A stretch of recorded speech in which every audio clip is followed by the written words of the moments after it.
Supreme Magus, Web Novel, Chapter 389, Fun Times Part 1. Lith's simple reply made the farmer burst into tears. In the past centuries, the man had done all he could think of to escape from the nightmare his life was. He had attempted to dig under the barrier, tried to break it, and killed himself in any way he could conceive and put into practice. Yet the only result was to wake up the same day the High Lord would be activated, no matter if he died due to the black rain or his own hands. At first, he had put his hopes into the clerics of the High Sun. They were the most powerful mages of the whole nation of Belemdi, of which Qadariya was the capital. They had forge-mastered the High Lord to protect the kingdom against the invading forces from the north. They had created the problem, they were supposed to solve it. Time was the only thing Qadariyans didn't lack. Only years later the clerics confessed to having lost their magic powers. The revelation led to the Age of Madness. It lasted decades and ended not because people had found new hope in their hearts, but because nothing they did stuck. Their actions, both bad and good, were irrelevant. Everything would be reset at the next cycle. The impossibility to change the smallest detail of their lives made them lose any drive to act. Then, the farmer had put his faith into the mysterious strangers that would come from time to time, but that too turned out to be a pipe dream. The strangers were either unable or unwilling to communicate, and their actions always violent. They would ignore the farmer or kill him on the spot without saying a word.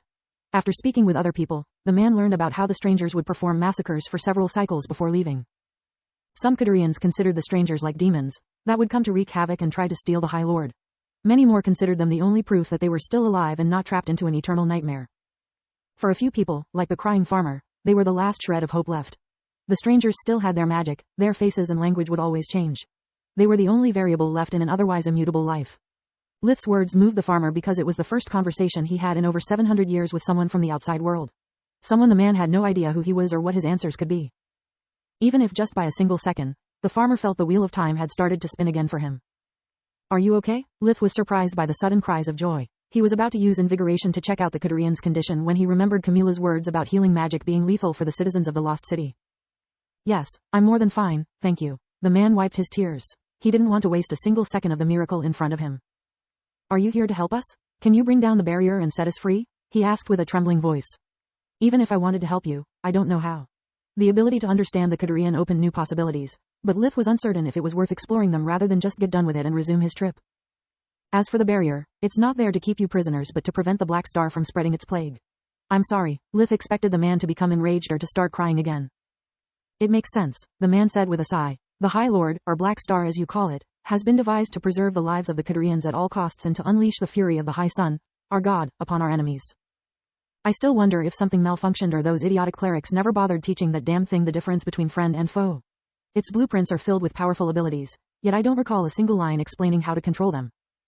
Lith had no idea if to be more surprised by the man's cold blood or by its knowledge about the Black Star. I'm sorry, did you just say you worked on the Black Star? What was your role exactly? The farmer laughed out loud for the first time in over 300 years. Do I look like a cleric to you? Of course I had no part in its creation. I simply read everything there was to read to pass my time. There are no secrets in Qadariya anymore. No one bothers protecting them. It would be a fool's errand like everything else. I can't make you any promises, but if you explain to me how the artifact works, I may be able to do something for you. Lith felt his luck was finally turning. He had struck a gold mine. He would learn invaluable information that he could trade with the Griffin Kingdom at his discretion and get closer to a solution to his reincarnation problem. 2 birds with 1 stone. I'm sorry, I studied them decades ago and without the ability to practice magic, I forgot almost everything. The man shook his head. I can show the blueprints to you, though. They are easy to find, if you know where to look. My name is Redon. Redon put his palms together and gave Lith a small bow. My name is Linhos, Lith replied without hesitation. I have no idea if this guy is really acting of his own free will or he is controlled by the cursed item. If I use my real name, I'd leave a trail behind. Someone else might do what I did and talk to Redon. Since I'm forced to leave loose ends, worst case scenario my late headmaster is beyond any harm. Where are the blueprints? In the personal quarters of High Cleric Meru, inside the castle. Don't worry, Solus said, sensing Lith's unwillingness to get that close to the angry artifact. Even from this close, I don't see any tether linking Redon to the Black Star. The cursed item is at its weakest right now. The light cycle has just begun and because of our interference, the barrier is way stronger than before. It's blocking most of the energy from the mana geyser. If the Black Star focuses on us instead of collecting energy, its next attack will also be too weak to put a dent in the barrier. If that happens, it will take the cursed object years to recover its strength. Good to know. If Redon is telling the truth, I'll gain priceless knowledge. If he is lying, a simple warp steps will allow me to return to the barrier and the Black Star will be so weakened there will be no need to get inside this hellhole again. It's a win-win situation, Lith thought. Let's go, we have no time to spare, he said. You can't enter the city dressed like that, Redon pointed out. There are still many zealots who consider outsiders as enemies. Let me lend you some clothes.